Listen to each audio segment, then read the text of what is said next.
स्वागत है आप सभी का आईसीजी स्टार एजुकेशन के ऑनलाइन क्लास में। मैं कुमार अरविंद। देखिए, आप लोगों को हम भूगोल का पहला चैप्टर संसाधन एवं विकास रिसोर्स एंड डेवलपमेंट पढ़ा दिए हैं। अब उसमें बहुविकल्पी प्रश्न जो प्रीवियस ईयर जो पिछले साल क्वेश्चन आए हुए हैं, बस उन्हीं क्वेश्चनों को शामिल कर रहे हैं। आइए देखते हैं कि कौन कौन से क्वेश्चन प्रीवियस ईयर में आए थे। बहुविकल्पी प्रश्न, ठीक। अगर जो भी भाई ध्यान से थ्योरी पूरा पढ़ा होगा, यानी कि चैप्टर की वीडियो देखा होगा, तो वो क्वेश्चन आराम से बना लेगा। देखिए, पहला क्वेश्चन क्या है कि किसी देश की तटरेखा से कितने किलोमीटर की दूरी तक महासागरीय संसाधन पर अधिकार होता है। तो ये आप लोग समझिए। देखिए, हम एक आप लोगों को संसाधन में एक प्रकार बताए थे, अंतरराष्ट्रीय संसाधन। अंतरराष्ट्रीय संसाधन में जो हम आप लोगों को एक एग्जाम्पल बताए थे कि किसी भी देश के समुद्र जो तटीय होता है वो 200 किलोमीटर के अंदर जो भी समुद्र का इलाका होता है वो राष्ट्रीय संसाधन के अंतर्गत आता है, और उसके बाहर 200 किलोमीटर के जो बाहर होता है वो अंतरराष्ट्रीय संसाधन के अंतर्गत आता है। ये हम आप लोगों को बात बताए थे। तो कितना किलोमीटर के अंतर्गत आएगा किसी देश की सीमा के, तो 200 किलोमीटर के अंतर्गत आ जाएगा, ठीक। सतत कोशीय विकास की अवधारणा संयुक्त राष्ट्र पर्यावरण और विकास सम्मेलन UNCED में कब अपनाई गई। तो जब ये क्वेश्चन अगर आप लोग सतत विकासीय पोषण के लिए जब बताए थे कि उसमें कई देशों के सम्मेलन से क्या किया गया, तो भुखमरी और बहुत सारी बेरोजगारी, इन सब पे सम्मेलन हुआ था। तो वो कब हुआ था, तो वो सन 1992 में हुआ था। कब हुआ था, सन 1992 में। तो सही आंसर क्या हो जाएगा, ऑप्शन नंबर ए हो जाएगा। अगला क्वेश्चन देखिए, एजेंडा 21 का संबंध किससे है। एजेंडा 21 का संबंध किससे था। तुरंत सतत कोशीय विकास के बाद एक हम आप लोगों को बताए थे कि एजेंडा 21 क्या है। तो एजेंडा 21 संबंधित था सतत कोशीय विकास से। किससे संबंधित था, तो सतत कोशीय विकास से। तो सही आंसर क्या हो जाएगा, ऑप्शन नंबर डी हमारा सही आंसर हो जाएगा। एजेंडा 21 अलग उसमें वीडियो पड़ी हुई है, आप लोग देखेंगे तो समझ में आ जाएगा। अगला क्वेश्चन देखिए, निम्नलिखित राज्यों में से कौन से राज्य में खनिज और कोयले के प्रचुर भंडार है, ठीक। तो जब संसाधन में जितने भी अलग अलग पढ़े हम लोग के संसाधन किसके किसके पास कहाँ कैसे है, तो जब ये पढ़ रहे थे तो देखिए खनिज और कोयले की जब बात आई थी तो उसमें हम लोग कहते हैं कि झारखंड के पास क्या है, सबसे ज्यादा कोयला और खनिज है, ठीक। तो ऑप्शन नंबर बी क्या हो जाएगा, यहाँ ए सी बी है, तो हमारा बी ऑप्शन नंबर सही हो जाएगा। अगले क्वेश्चन को देखिए, भारत के कितने प्रतिशत भौगोलिक क्षेत्र में मैदान है, ठीक। तो कितने प्रतिशत पे मैदान है, तो हम आप लोगों को बताए थे कि कितने प्रतिशत पे मैदान है, कितने प्रतिशत पे पठार है, ठीक, या पठारी भूमि है। तो जब ये पढ़ाए थे तो हम आप लोगों को कहे थे कि ध्यान रखिएगा कि भारत के कितने प्रतिशत भौगोलिक क्षेत्र में मैदान है। तो आप लोगों को बताए थे कि 43% जो भाग है ये भारत के भौगोलिक क्षेत्र पे मैदान है, ठीक, 43%। तो ऑप्शन नंबर बी हमारा सही आंसर हो जाएगा। अगला क्वेश्चन देखिए, भूमि की विशेषताओं में शामिल है। भूमि की विशेषताओं में क्या शामिल है, सीमित क्षेत्र, गतिहीन, अनासवान। तो ये सभी शामिल है, इन सभी को शामिल किया गया है। तो इसका आंसर ऑप्शन नंबर डी हमारा सही आंसर हो जाएगा। अगले क्वेश्चन पे चलिए, कृषि के लिए अनुपलब्ध भूमि के अंतर्गत किसे शामिल किया जाता है। तो कहते हैं कि कृषि के लिए अनुपलब्ध भूमि के अंतर्गत किसे किसे शामिल किया गया है। तो हम इसमें पढ़े थे चारागाह भूमि, परती भूमि, बंजर भूमि, यानी कि ये सभी आंसर हमारा क्या हो जाएगा, सही हो जाएगा। तो जो सही आंसर होगा वो ऑप्शन नंबर डी हमारा सही आंसर हो जाएगा। ये सारे क्वेश्चन प्रीवियस ईयर के हैं, लगभग 2-3 साल लगातार 3-3 साल ये क्वेश्चन आए हुए हैं। तो इन क्वेश्चनों को ध्यान से देख लीजिएगा। भारत में शुद्ध बोए गए क्षेत्र का प्रतिशत निम्नलिखित राज्यों में किसमें सबसे अधिक है। तो सबसे अधिक जो है वो पंजाब में है। किसमें है? सबसे अधिक पंजाब राज्य में है। जो शुद्ध बोए गए क्षेत्र का प्रतिशत है सबसे अधिक पंजाब में, यानी कि ऑप्शन नंबर बी हमारा क्या हो जाएगा? सही आंसर हो जाएगा। अगला देखिए, निम्नलिखित में से किसकी अवधि अधिक मात्रा जलोढ़ मृदा में पाई जाती है? तो जलोढ़ मृदा में क्या क्या पाया जाता है? जलोढ़ मृदा किन किन तत्वों से भरपूर होता है? तो आप लोगों को बताए थे कि पोटेशियम, फास्फोरस, चूना, ये सब। तो इसमें सभी ऑप्शन सही हो जाएंगे, यानी कि फास्फोर, पोटास, चूना और फास्फोरस ये सभी क्या पाए जाते हैं? तो जलोढ़ मृदा में पाए जाते हैं, यानी कि ऑप्शन नंबर डी हमारा क्या हो जाएगा? सही आंसर हो जाएगा। ठीक, अगले क्वेश्चन पे चलिए। अगला क्वेश्चन देखिए, निम्न में से कौन प्राकृतिक उपहार है?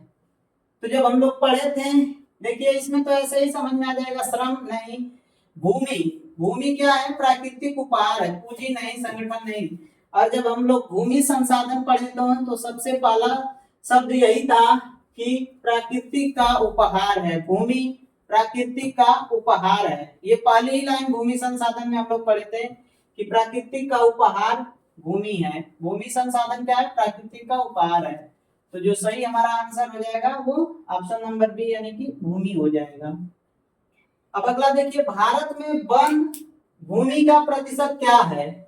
वन भूमि का प्रतिशत क्या है? ठीक, यानी कि भारत के भौगोलिक क्षेत्र में कितना वन होना चाहिए और कितना वन है। आप लोग बताए थे कि भारत का जो भौगोलिक क्षेत्र है 32.8 लाख ऐसे बताए थे। ये एनसीईआरटी में यानी कि जो किताब में दिया है, नहीं तो ऐसे तो होता है 32,87,263 वर्ग किलोमीटर। ठीक, लाख वर्ग किलोमीटर है, वर्ग किलोमीटर। ठीक, किमी। तो कितने भाग पर, अगर भारत का इतना भौगोलिक क्षेत्रफल है तो इसके कितने भाग पे वन होना चाहिए? तो वन इस पे होना चाहिए था 33%, लेकिन वर्तमान में कितने भाग पे वन है? जो वन भूमि है वो कितना है? तो 21.4% वन है, जो कि 33% से बहुत कम है। तो आप लोग बताए थे कि भारत के भौगोलिक क्षेत्रफल के आधार पे वनों की क्या है? वन भूमि बहुत कम है। ठीक, तो सही आंसर इसका अभी जो है वो 21.4% सही आंसर है। अगला क्वेश्चन देखिए, जलोढ़ मृदा पाई जाती है। जलोढ़ मृदा कहाँ पाई जाती है? जलोढ़ मृदा को हम बहुत अच्छे तरह से पढ़े हैं। तो क्या ये पर्वतीय क्षेत्रों में पाई जाती है? नहीं। पठारी क्षेत्रों में नहीं, रेगिस्तानी क्षेत्रों में नहीं। जलोढ़ मृदा कहाँ पाई जाती है? तो मैदानी क्षेत्रों में। कहां पे? तो मैदानी क्षेत्रों में जलोढ़ मृदा पाई जाती है। तो ऑप्शन नंबर बी हमारा सही आंसर हो जाएगा। लाल पीली मिट्टी पाई जाती है। तो बताए थे कि लाल और पीली मिट्टी कहां पाई जाती है? तो दक्कन के पठार में नहीं, दक्कन के पठार में नहीं पाई जाती है, मालवा प्रदेश में पाई जाती है। कहां पाई जाती है? मालवा प्रदेश। तो ब्रह्मपुत्र और थार रेगिस्तान ये सब गलत आंसर हो जाएगा, यानी कि लाल मिट्टी या पीली मिट्टी कहां पाई जाती है? तो मालवा प्रदेश में। ठीक, आगे चलिए अगला क्वेश्चन देखिए, भारत की सर्वाधिक उपजाऊ मृदा है। भारत की सर्वाधिक उपजाऊ मृदा या ये भारत के भौगोलिक क्षेत्र में सबसे अधिक पाए जाने वाली मृदा एक ही है। अगर क्वेश्चन ऐसे भी बनाए कि भारत के भौगोलिक क्षेत्र में सबसे अधिक पाए जाने वाली मृदा कौन सी है? तो जलोढ़ मृदा है। कौन सी मृदा? जलोढ़ मृदा, यानी कि ऑप्शन नंबर ए हमारा सही आंसर हो जाएगा। अब जलोढ़ मृदा दो प्रकार की होती है, आप लोगों को बताए थे। एक होती है बांगर और दूसरी होती है खादर। जो खादर भूमि होती है वो नई जलोढ़ मृदा होती है, और वो क्या होती है? जलोढ़ मृदा में अधिक उपजाऊ मृदा होती है। यानी कि खादर और बांगर में भी क्या होती है? खादर जो मृदा होती है वो अधिक उपजाऊ मृदा होती है।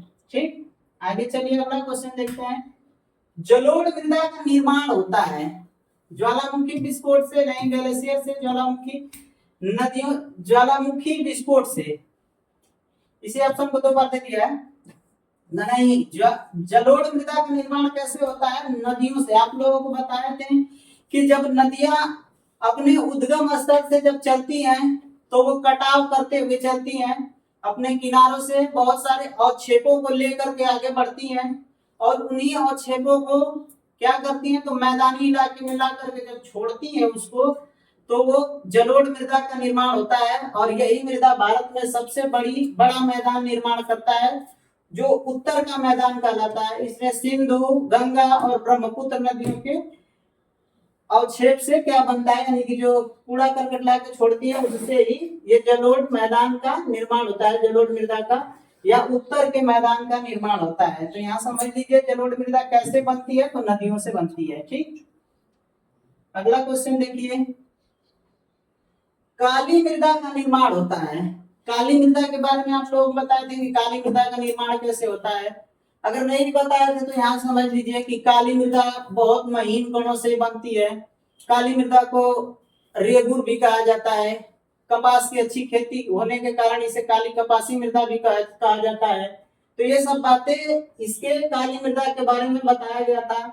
ये जल धारण करने में बहुत अधिक सहायक होती है, यानी ये जल धारण बहुत अधिक करती है। तो इसका निर्माण कैसे होता है, तो जो काली मृदा का निर्माण होता है ना, ये होता है ज्वालामुखी विस्फोटों से। ठीक, जो ज्वालामुखी विस्फोट होते हैं उन्हीं के राख, कूड़े करकट सब मिल करके क्या करते हैं, तो काली मृदा का निर्माण करते हैं, जो कि बहुत महीन कण होते हैं, बहुत महीन मृतिकाओं से बने होते हैं। ठीक, तो ये बात आप लोग ध्यान रख लीजिएगा। ये सारे क्वेश्चन क्या है, प्रीवियस ईयर में आए हुए हैं। निम्नलिखित में से कौन सी मृदा कपास उत्पादन के लिए सर्वाधिक उपयुक्त है। ठीक, तो पिछले क्वेश्चन में इसका तो आप लोगों को आंसर बता दिए कि कपास उत्पादन के लिए जो सबसे बेस्ट मृदा होती है, मिट्टी होती है, जो सॉइल होती है, वो कपास काली मिट्टी होती है, जिसे रेगुर या अधिक कपास उत्पादन होने के कारण इसे काली कपासी मृदा भी कहा जाता है। तो इसका क्या आंसर हो जाएगा, ऑप्शन नंबर सी हमारा सही आंसर हो जाएगा, काली मृदा। कौन सी मृदा, काली मृदा। ठीक, कपास की खेती के लिए सबसे उपयुक्त मृदा कौन सी है, तो काली मृदा। ठीक, निम्नलिखित में से कौन सी मृदा चाय की खेती के लिए उपयुक्त है। चाय की खेती के लिए कौन सी मृदा उपयुक्त है, तो आप लोगों को बताए थे कि देखिए जो पहाड़ी मृदा होती है उस पे क्या किया जाता है, तो उस पे चाय की खेती, कॉफी की खेती और कुनैन की खेती की जाती है। और तो हमारा आंसर इसका क्या हो जाएगा, पर्वतीय मृदा। इस मृदा में, पर्वतीय मृदा में बताए थे कि चाय की खेती और कॉफी की खेती और कुनैन की खेती। अब कुनैन क्या होता है, तो ये भी आप लोगों को बताए थे कि ये वृक्ष होता है और इस वृक्ष से मलेरिया जब बीमारी होता है तो उसके छाल से दवा बनाया जाता है। तो ये सब इंपॉर्टेंट क्वेश्चन थे।